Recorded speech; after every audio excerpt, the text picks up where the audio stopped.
Sanibona, ngaphambi singene kwivideo namuhla, ngithi angithathe lethuba ngibonge i-support nothando enikhombise lona lingaphezu kokucabanga kwethu. Siyacela niqhubeke nisupporte njalo ngokubuka amavideo ethu, ungakhohlwa ukukhomenta, ushare, ulike. Siyafisa ukuzwa umbono wakho. Sicela ke singene kwivideo namuhla. Today, we are fighting for data. That data must fall. Data is expensive in South Africa. We want data to fall because data is information. You use data to access information, to look for jobs, and when it is expensive, it means you can't have access to those opportunities. We're saying, why is data having an expiry date? As if it's milk or bread. Data must never expire. Once you buy it, it must belong to you, and you'll use it as and when you want to use it. No one must take it away from you. Data must fall, and we fought that battle. We told MTN, we told Vodacom, we told CLC and Telkom that data must fall in South Africa. Our people cannot afford. That's what we're doing for you in that part. Ubani owavotela i-EFF ngesikhathi sama-general elections lawa ayekhona ngomhla ka-29 kuMeyi 2024, fanele ngabe lapha khona uproud ngoba eqinisweni lilonke siyayidinga i-EFF eParliament. Hayi kancane kakhulu kunakuqala. Ngithe uma ngithi ngingena ku-X yaziwa ngeTwitter ngazithola lapha kwe-statement se-EFF i-celebrate ukuthi ngathi bawinile odabeni oluthinta uku-expire kwe-data kanye ne-airtime. Sizokhuluma ngalokho, sizosifunda ne-statement. Kufanele sikhumbuzane ukuthi i-EFF efaka ibill ekuthiwa i-private members bill lapha bebethi khona awikho i-loan ekufuneka ugovernment ayithathe engadlulanga eParliament. Wachaza ukuthi le loan uyithathelani, athina ama-terms and conditions waleyo loan, ngoba ama-countries lawa noma ama-institution anjengo-IMF no-World Bank uma bekunikeza i-loan bakunikeza imigomo nemibandela. Lokho kwenza ukuthi ama-policies amanye agcine engasaphasiswa ngenxa yokuthi imigomo nemibandela usuke unikwe yona ilaba bakunika imali iyakwenqabela lokho. Ngakho-ke bafaka ibill enjalo, baphinde futhi bafaka ibill esibili, i-student debt cancellation bill, ukuthi uhulumeni akashaya umthetho wokuthi ama-university awadedele itifiketi, ama-diploma nama-degree wabantu, bese kwakhiwa uhlelo lokuthi labo bantu labo uma bethola umsebenzi bakhokha kanjani imali abayikoloda kuma-university, ngoba ukubamba itifiketi zabo akusizi ngalutho ngoba abakwazi labantu ukuyomaketha bathole umsebenzi ukuze bazokwazi ukukhokhela i-institution. I-EFF efake leyo bill leyo.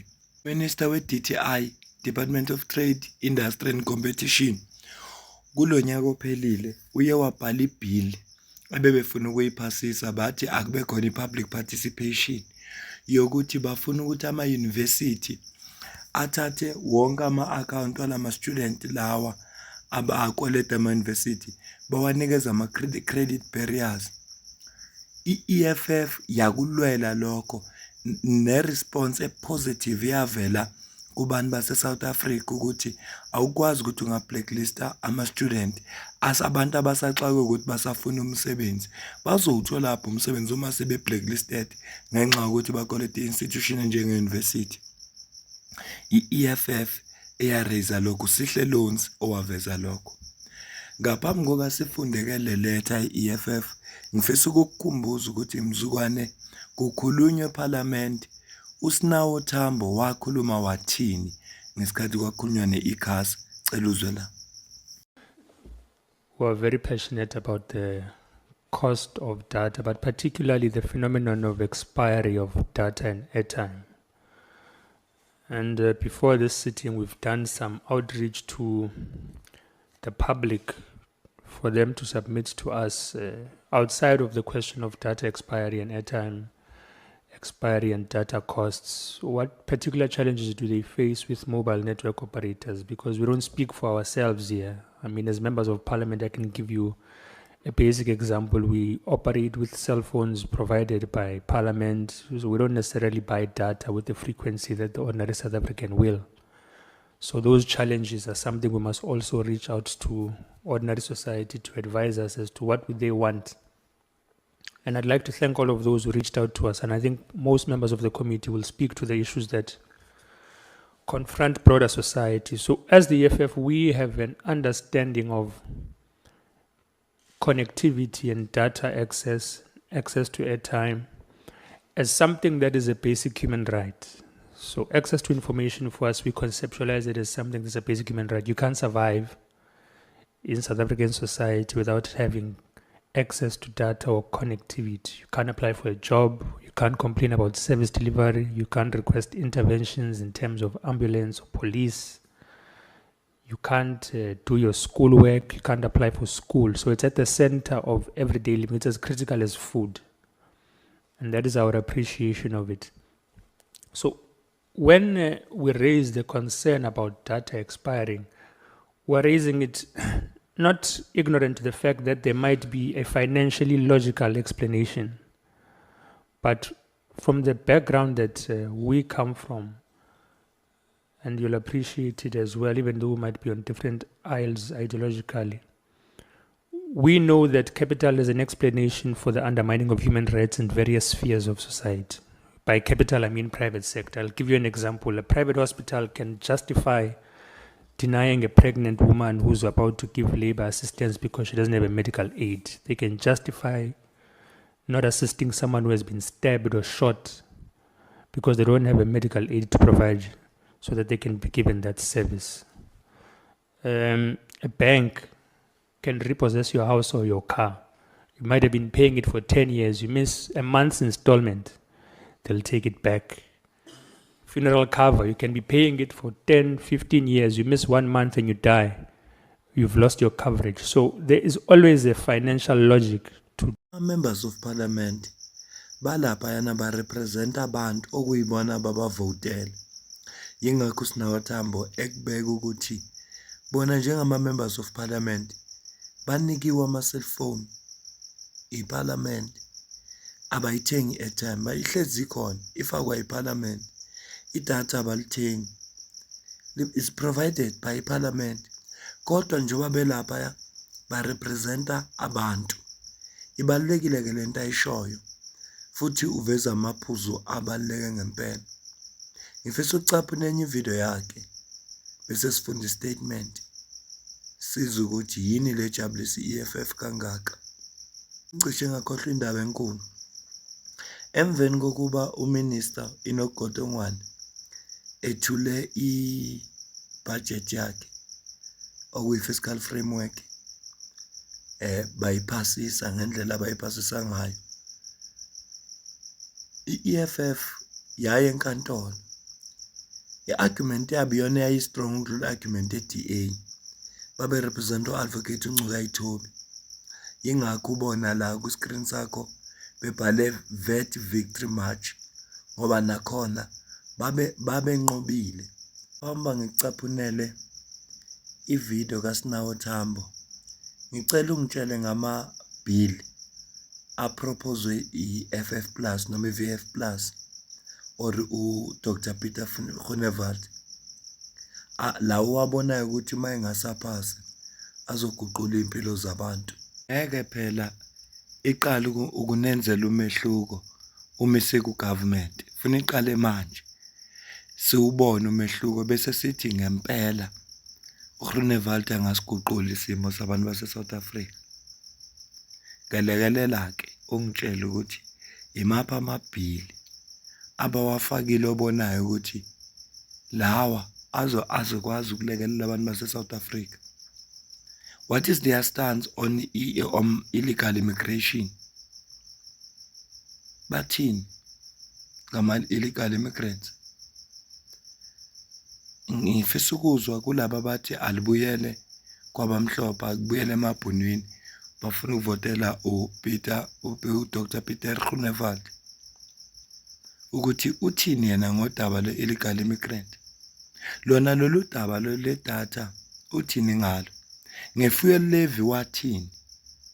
Nge-VAT konje wathini? Konje uyingxenye ye-GNU wavota in favor ukuthi akukhuphuke i-VAT. Cela sifunde nazi statement. Statement EFF isikhiphe ngeMonday ngomhla ka-26 kuJanuwari 2026. Sifundeka kanje. The Economic Freedom Fighters, EFF, welcomes a decisive victory in the recent regulatory changes by the Independent Communications Authority of South Africa, also known as ICASA, on the rollover of unused prepaid data and airtime. This development is the direct result of sustained political pressure, principled parliamentary interventions, and consistent engagement by the EFF in defense of the constitutional right of our people to access information. For years, South Africans, particularly the poor, the unemployed, the youth, and those in rural areas, have been subjected to exploitative in which prepaid data and airtime expire despite having been fully paid for. This practice has entrenched the digital device, undermined human dignity, and restricted access to education, employment opportunities, public service, and democratic participation. The EFF has always maintained that data and airtime are not perishable goods, do not rot, and therefore should not expire.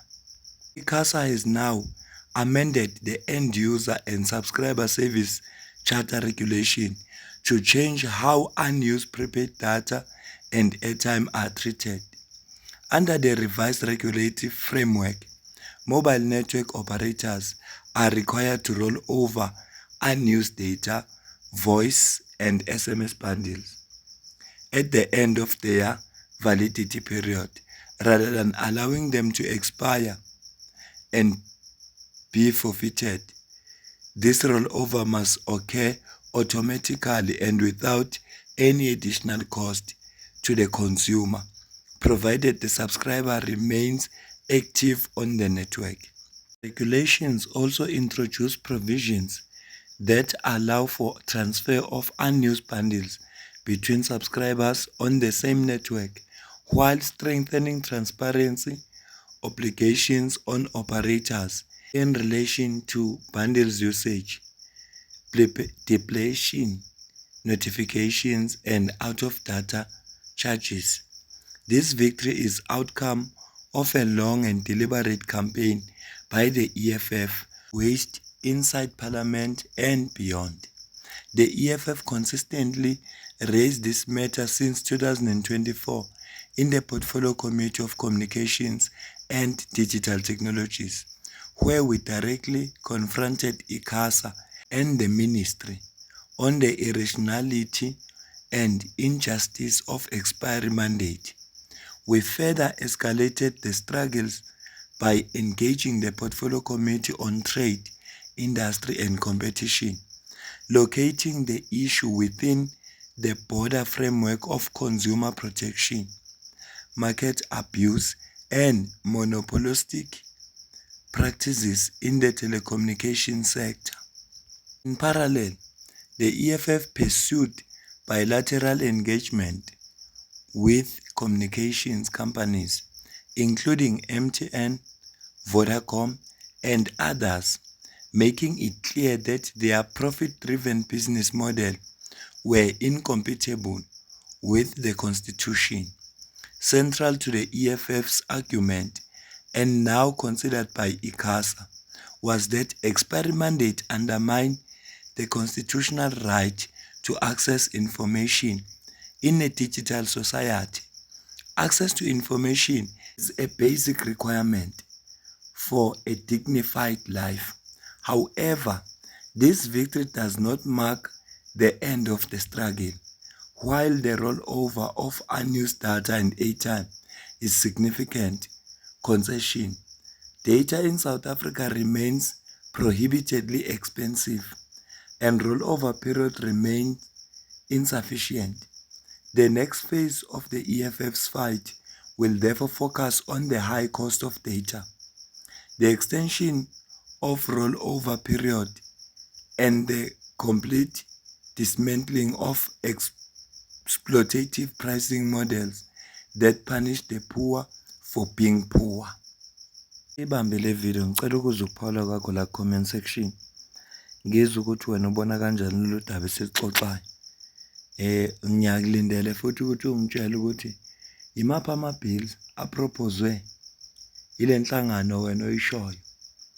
Ngoba lekakhulukazi laba abathi alibuyele emabhunwini noma libuyele kwabamhlophe. Imaphi ama-bills abawafakile lapha eParliament okufuneka aphasiswe ukuze kuthuthuke impilo zabantu, ukuze kuvikeleke impilo zabantu. Abathi aliphathwe i-FF Plus, yiphi ibill yaphasiswa i-FF Plus? Yathini FF Plus mayelana nodaba lwe-VAT? Ithini FF Plus ngodaba lama-illegal immigrants? Ithini? Ifuna kwenziweni? Kanjani? Ithini ngodaba lama-drugs oluhlasela izwe lakithi? Ithini ngodaba lwey'kole nemfundo? Noma akunankinga as long as ingane zama-Afrikaners zi-right? Ngicela ukuzwa kuwe. Mina nawe sidibane kwivideo elandelayo. Ngiyabonga kakhulu.